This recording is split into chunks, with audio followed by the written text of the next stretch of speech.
Boa tarde, eu sou o Murilo, eu critico e normalmente eu venho aqui falar de cinema, mas às vezes a vida real coloca a gente pra pensar em coisas. Às vezes o mundano nos leva a pensar no metafísico. E hoje eu peguei uma história que me puxou muito nas últimas semanas e eu não consigo parar de pensar sobre. Quem conhece o canal, os poucos de vocês que estão aqui quase sempre, sabem que eu falo muito sobre delírio. Que você encontrar seu avô morto na cozinha e se assustar é uma ilusão, você tá vendo coisas. Mas se você vê seu avô morto na cozinha jogando baralho e você decide jogar com ele, isso é um delírio. Você tá contando uma história impossível. Você tá delirando. E eu acho que o delírio é parte importante da nossa vida. Porque ninguém na vida real se acha vilão da própria história.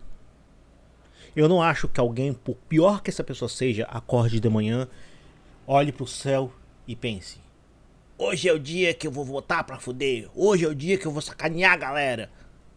Eu acho que não. Eu acho que em algum lugar da cabeça dessa pessoa, ela criou toda uma história que torna ela inocente das próprias ações. Mesmo as piores pessoas do mundo, eu acredito, que contam essa história pra se absolver no final do dia, pra dormir bem, pra, sei lá, conseguir conviver com os próprios demônios diários. Mas quando, e aí vem o meu ponto, quando não tem justificativa. Quando você não consegue compreender o delírio no qual outra pessoa entrou. E é por isso que eu venho falar do Nego Di. O Nego Di, pra quem não sabe, era um comediante sem muita expressão. Virou um BBB com altíssima rejeição. Deus, Pátria, Família, Liberdade. Conservador. Dos costumes. Inclusive se batizou ou se converteu depois que saiu da casa, etc. E ele vinha ganhando espaço com conteúdos polêmicos. Chamou a primeira dama de puta, etc. E ele estava conseguindo criar esse espacinho onde ele era admirado. Então ele criou uma loja, a Tá de Zoeira. A Tá de Zoeira, de acordo com ele, é uma loja minha, sou eu que garanto as entregas. E várias coisas não foram entregues.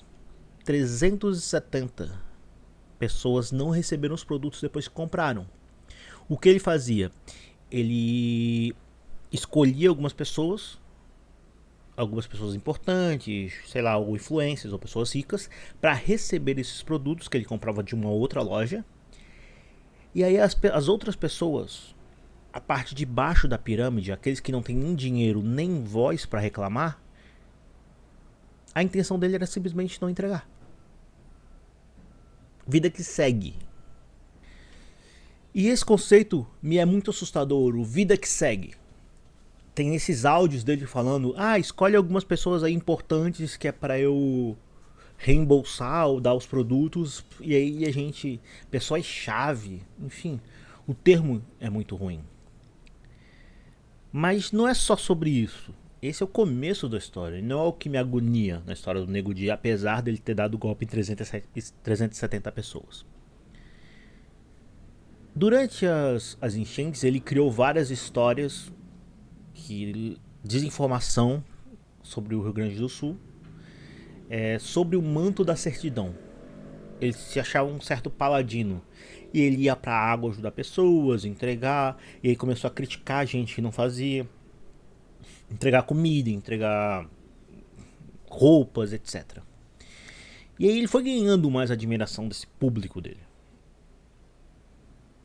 Ele foi crescendo, ele foi se tornando esse paladino, esse cara da moral e dos bons costumes que tá lá ajudando o povo sofrido.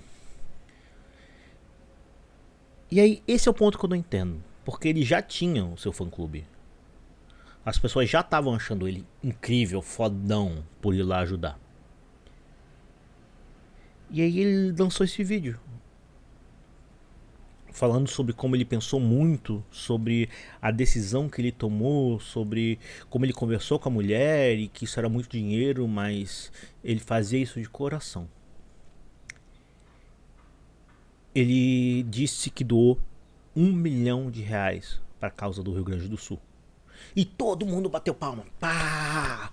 Grande Nego Di. Depois que ele foi preso por estelionato, a investigação aponta que esse 1 milhão nunca saiu da conta dele. Que aquele comprovante que ele mostrou provavelmente é falsificado.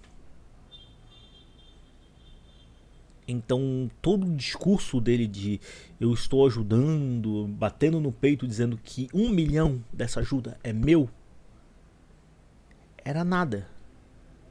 Era mentira, era mais um estelionato. Nesse caso, um estelionato digital. Você disse para milhares e milhares de pessoas que tinha feito algo quando não fez, se gabando de ter feito isso. E é essa a questão, porque ele já tinha seu público.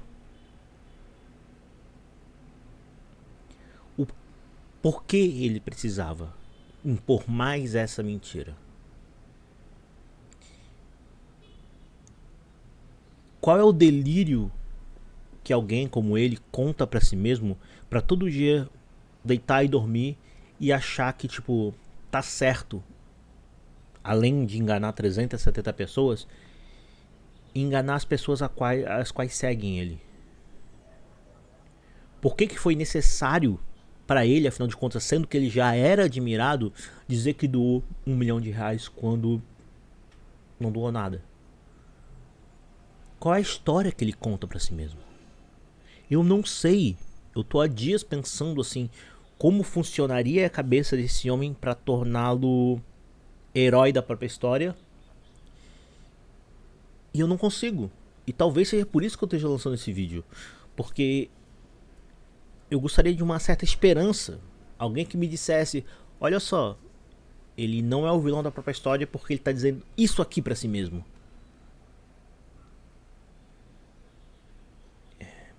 As melhores pessoas que eu conheço na minha vida e as piores tentam constantemente justificar o que estão fazendo. E eu consigo me colocar na pele da maioria delas. Eu consigo entender a ação, mesmo que a reação seja muito ruim. Mas no caso do Nego Di, eu não entendo nem a ação, nem a reação, nem o propósito. Eu não entendo, afinal de contas, o que levou ele a abrir uma câmera e dizer aquilo. Esse foi o Murilo Critica, Nego Di. Às vezes a vida real tem coisas incríveis que valem a pena ser comentadas, e como não é cinema que esse canal tem de especial, sou eu vou me dar o direito de falar delas de vez em quando. Obrigado, até a próxima.